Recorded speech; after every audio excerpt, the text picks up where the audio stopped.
I'm Megan Cline. I graduated Wake Forest in 2004 with a degree in health and exercise science, and I currently work as a consultant for the federal government, managing a health coaching program for federal employees, as well as have a private practice wellness coaching program. So today I'm going to talk to you about stress and sleep as part of the conversation about positive lifestyle habits. So stress and sleep, of course, go hand in hand.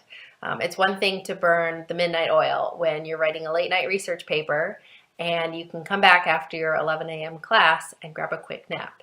It's a whole other thing to be sleep deprived when you have 8 or more hours of back-to-back meetings and client interactions and engaging with your coworkers and your bosses, and then you have to do that 5 days a week. Most people need between 7.5 to 8.5 hours of sleep, and most people are getting much less than that. The effects of sleep deprivation on your prefrontal cortex, which is the part of your brain that helps bias you towards making decisions, making hard decisions or making the right decision. For instance, choosing healthier foods or following up with an exercise routine. Just basically, we could say in a sense, the part of your brain that helps you have willpower.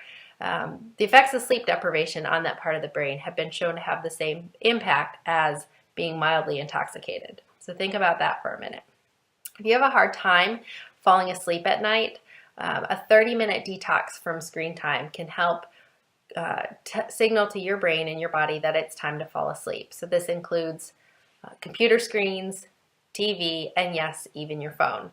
If you use your phone as an alarm clock 30 minutes before you want to get in bed, take your phone over to your bed, set the alarm, and put it face down, plug it into charge.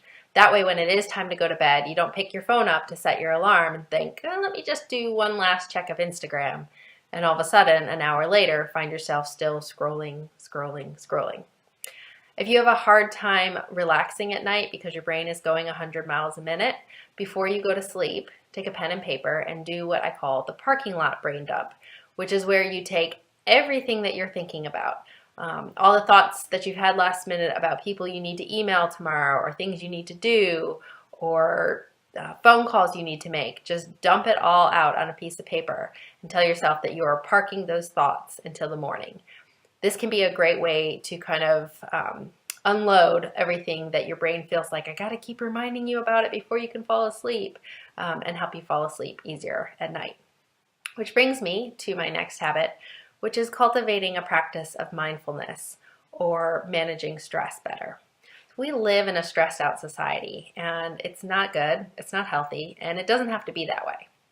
There are 2 types of stresses. There are acute stressful incidences and chronic stresses. Acute stressful incidences are things like if you get into a heated conversation with your coworker or a roommate, or if you're going for a run and a terrifying dog comes bolting out of its house and you don't know if he has invisible fencing or if he does, if he even cares in that moment.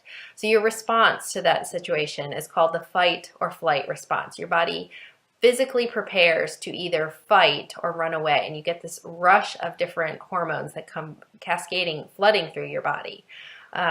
Chronic stressful events are thoughts about the past or something that might occur in the future. So when you're sitting in your car in traffic, or you're, trying to fall asleep at night, and your brain is either ruminating on something that's happened in the past, and you're thinking about, why did that happen? Why did I do it that way? I wish I had done this, or I wish I had said this instead, or I wish this other person had done that. Or your thoughts are going to something in the future, a situation or event that you don't know what the outcome is going to be, or you have no control over. In those moments, even though the stressful event, whether it's in your past or your future, is only happening in your mind, it's in your thought, your body still experiences some of the same fight or flight response. So over time, as your thoughts chronically return to stressful occurrences, either ones in your past or ones in your future, you generate this ongoing detrimental impact of having these stress-related hormones flooding through your body. So how do we detox from that? If you find that your thoughts are frequently turning to events that cause you stress to think about. How do you stop that practice? Well, for most people, if you look to the present moment, you'll find that in your present moment, there's actually peace, unless you're being chased by a terrifying dog or yelling at your roommate. For most people, right now, in the present moment, there is peace. So how do you focus on the present moment? What's helpful for a lot of people is to do a focus on the breath exercise. So as you sit quietly, and you can do this when you're in the presence of other people, you can do it when you're sitting in traffic, you can do it by yourself. Just focus on your inhale, breathing in, and your exhale, breathing out, and just try to turn your attention solely to that inhale and exhale. If you have a hard time doing that, if you're easily distracted, your thoughts keep running away, a 2-word mantra matched to the inhale and exhalation can help keep your brain focused in that moment. So a 2-word mantra might be something like, be still, let go, I am. Pick something that's meaningful to you and match the first word to the inhale and the second word to the exhale. Just like any other exercise that you do, if you practice this frequently, your mindfulness muscle, in a sense, will become stronger, and you'll find that you're able to create that peaceful moment and have the impact be stronger and longer lasting the more you do it. This might be the most inexpensive and least time-consuming wellness habit that I could ever recommend to you. But I promise you that it will have by far the biggest impact on your well-being, because stress is something that people experience throughout every stage of life. It's kind of unavoidable as being humans interacting with other humans in this world. But recognizing that you can control and quiet your thoughts will help change your response and your reaction to stress, and ultimately help you protect your own mental and your physical well-being. So I hope these tips have been something helpful that you can incorporate into your life as you transition into whatever your next stage is.